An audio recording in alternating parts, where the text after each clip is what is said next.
Sometimes it's tempting to get caught up on what others are doing, to think, if only people would do this or that, everything would be better. But sometimes we need to remember to stop and smell the roses and reflect on our own influence the artistic shot. On the little things. Careful. I found a penny. 1 cent. Wow, that's good luck. Harsh words to me. Justice said harsh words to you. What did he say? Ugly. Oh, that's not a nice word. You work hard for your family. You want your kids to have education, opportunity. You want them to be prepared. Keeping up with appearances is essential to the approval of peers, the community, and authority. Having a nice, neat home, car, clothing, grooming, and accoutrements. Oh, this could be a place for the panoramic thing, right? Okay, let's try this. I want to do something here. Makes you appear more respectable. Looking good and having the right stuff gives you a sense of comfort, security, esteem. You pride yourself on your accomplishments. You instill the values of success in your children. You tell yourself that to be better for your family, you must keep aspiring to greater standing. You know that appearing envious of those with more does not improve your attractiveness, so you pity those with less and dismiss others who do not share such aspirations. Tales of prestigious athletes, entertainers, and leaders serve as beacons. You are mesmerized by tales of birthright and warmed by those of rags to riches.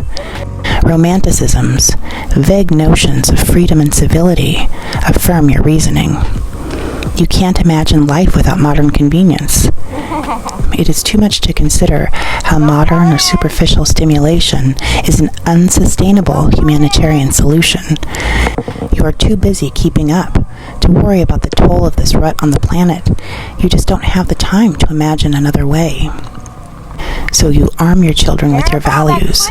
You tell them to get cleaned up and presentable, and you send them out into the world, where their vague notions of liberty are overwhelmed by superficiality and sensationalism, symbols of success, to which you subscribe and can't live without. Then, when they become conflicted, you tell yourself it must be the darkening times, the news, social media, lack of regulation. But surprise, personal insecurity and their manifestations are not products of technology, but reflections of our misguided values. Understanding the internal and community conflict crisis requires us to question our own priorities and reevaluate the values we impress upon the impressionable.